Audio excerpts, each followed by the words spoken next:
Well, hello there, traders from around the world. It's Jeremy Alexander Newsom, your boy from Real Life Trading. Hope you're doing absolutely sensational. So I got something cool to check out on the SPY right now. So today is Wednesday, only one day left of the trading week, and I think the SPY is about to form a weekly tweezer top. Oh, snap. So check out this, at least according to my data on the SPY.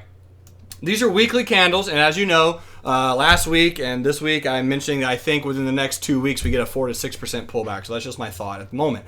But the high of last week's candle, 205.23. The high of this week's candle, 205.23. Boom. Tweezer top, ladies and gentlemen. Now, this has to close as a black candle to be a textbook tweezer top pattern. From there, what really happens? Well, if we close down on the week, and really, let's say we close exactly like this tomorrow, all right? Then the setup would look something like this. And again, I'm not expecting a massive move necessarily. That doesn't have to occur. It could, but it doesn't have to. Probably expecting something a little bit more like this, and then probably some more chop around, kind of like we got there and we got there. That's just kind of my guess. So what's going to happen? Truly don't know, but it's probably going to be really fast, really furious. Just a quick boop down into some moving averages and maybe a little bit of a pop. That's just what I'm going to be trading. So today on the daily is a little bit of a new black crow candle, which is just a black candle that opens and closes below the prior day white candle's close. So that's what's going on in the SPY. Nothing majestical, just some potential reversal patterns shorter term. Long term, still very, very neutral. Let's talk about X, United States Steel. I got some names I want to throw your guys' way. So we talked about United States Steel on this day, which was the 2nd of March. On this day, had a beautiful bullish gap and go, and more traders made money on the last few days of X than I can count on multiple hands. To name a few, Bill, he's always in the afternoon trading floor. He loves doing covered calls, owning some shares, covered calls. Speaking of covered calls, my good buddy Bob, who I met in New York City, he just absolutely dominated X on some covered calls and just really raked in some dough. So great job buying low, selling high. Eric, great job with your put sales as well. Bob also did a mixture of some put sales. Derek Oldenkamp, my good buddy up in Kentucky, also just crushing X. Ken Freeman, always trading X as well. So great volume, great gap, great little move. And Bill's covered call did expire profitable in the money, and now he's going to be looking to probably buy some more. So what now on ticker symbol X? Well, at this point, gorgeous volume, gorgeous gap, gorgeous candle, nice little wave rotation in here. I think a little bit of an ABC is going to come in. We'll probably pull back to the 200, maybe even a little bit lower, and then from there, potentially a bounce. I'm not entirely sure, but we'll just have to kind of see exactly what goes down. Deutsche Bank, ticker symbol DB. Here's kind of my plans on Deutsche Bank. If you guys want to know longer term, it's actually playing out almost perfectly, which is kind of weird. It very rarely happens. Here is Deutsche Bank on a weekly chart. I'm going to show you some of my analysis as my overall plan and what I think is going to happen on DB. So it broke the all-time low. Well, actually, I don't know if it's the all-time low. It is, at least on this chart. 2009, the financial crisis. Deutsche Bank has broken that price, ladies and gentlemen. It has retested that price. Now, if I kind of zoom in here, here's the last analysis that I did. Appears to be an all-time low. A lot of volume coming in. Expect a retest of the 20-ish level and likely continuation lower. Well, I'll be the high of these candles, $20.64, $20.74. Holla at your boy. So here's the daily chart on ticker symbol DB. So we did rotate into those levels, and we are rolling over. My rough drawing, I kind of anticipated it here. Looks like it's happening a little bit earlier than that. But Deutsche Bank, I'm not specifically bullish on at this particular point. Neither am I bullish on Credit Suisse. They're having a lot of issues right now. Here's your weekly chart, and you have to kind of pull up a line chart on this one. But notice this one did something similar as well.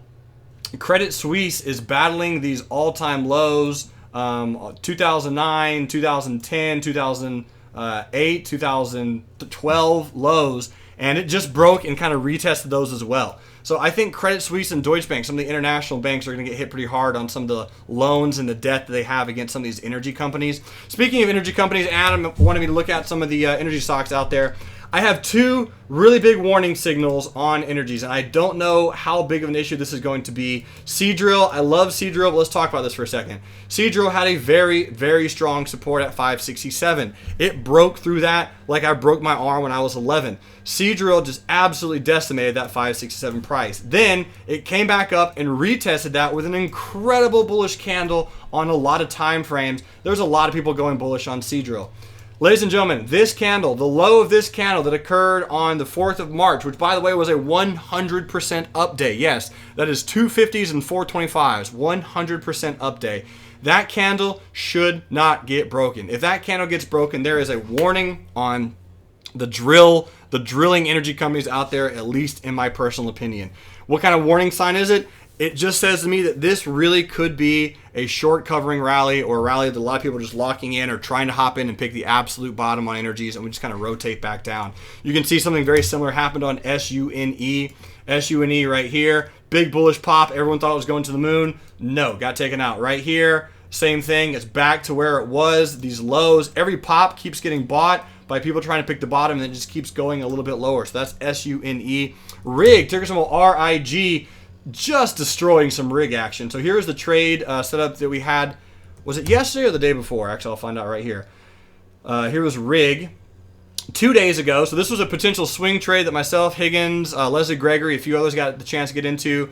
This is the post that we had on TradingView. And anyway, so it had a perfect little doji on the daily chart and the hourly chart, and just broke lower. So the trigger was $10.42. That triggered the same day, and you're already up large. It's moving well. So Leslie Greger, great job on this one. Phenomenal. So again, RIG had a nice white candle yesterday, breaking its very, very strong bullish candles, ladies and gentlemen.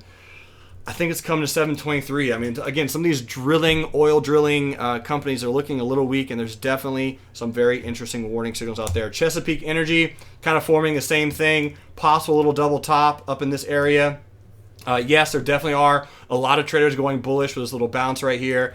Again, I'm still on the edge in regards to energies. I still think there's a chance that energies could go lower. I've been saying that for a little bit. They obviously don't have to, but if this dip does occur, this is a nice little double top on Chesapeake. If it breaks 387, very, very strong chance it goes a little bit lower, because there'll be a lot of people trapped. Because all of this candle, bullish volume action, we really should not be taking that out. That is, in my personal opinion, not a strong sign at all. If we take out that low, Chesapeake's going to 72 cents. That's just my call out. That's just what I think. USO, ticker symbol USO, had a pretty relatively bearish gap today. The 100 simple moving average was what it was battling, and so far it appears to be winning. Now, what do we really need to see for energies to continue lower? We really need to see the dollar index continue higher. And the dollar index, it still hasn't quite made it to my ultimate target, which is down here. I mean, it doesn't have to by any means, but if it does, I think I'd be kind of bullish at that point. Why do I think energies goes lower? I think energies goes lower just because there's not a sheer panic yet. That's usually when a bottom forms on markets, is when an absolute just sheer panic comes in. So something like this, right? People are picking the bottom. They're a little concerned, but they're not panicking yet. Energies gets down to here. Companies and countries are going bankrupt, right? Saudi Arabia, if oil stays under $35 a barrel for more than a year, Saudi Arabia is going bankrupt. And we have bigger issues about how much gas costs at the pump. So USO battling really strong against the 100. Again, I'm not a doom and gloom kind of guy. Just from a longer term wave perspective and the feel of a general market, there's a chance energies could go lower. Now, do I think it's a good time to buy energies as well? Longer term, buy low, sell high, right? There are a lot of energy companies, British Petroleum, Royal Dutch Shell, ExxonMobil, Chevron, that I don't think are going to go anywhere anytime soon. If you are buying an energy company, it's not for this short term. It's not for the next day, week, or year. I think it's a 5 to 6 year play, longer term, buy and hold, grow, accumulate your wealth in some energies like British Petroleum. I still have this very outlandish and ostentatious wager on BP that's going to decline really another $10, 30% by September. I guess we'll have to see. Speaking of ostentatious wagers, I do have another one out there that you guys are welcome to keep in mind, and it's probably you're going to find out if I'm going to be right or wrong on this one in about a week. So yesterday, I mentioned that my goal at this point is to go 10 for 12 on day trades. That's correct. So out of 12 trades, I'm going to make 10 correct ones, which there's a very, very small chance that I do this. I am historically, in 2015, I had a 43% win-loss ratio on day trades, which means that overall, I'm probably going to do something more like 4 out of 8 trades. No, that's a little bit off. 5.8 or 6 trades out of 12 is probably what I'm going to end up doing. So far, I took 2 trades today, already 1 for 1. So I have 1 more trade I can lose on, and then I have to hit a string of winners. What happens if I break that or if I don't meet that goal?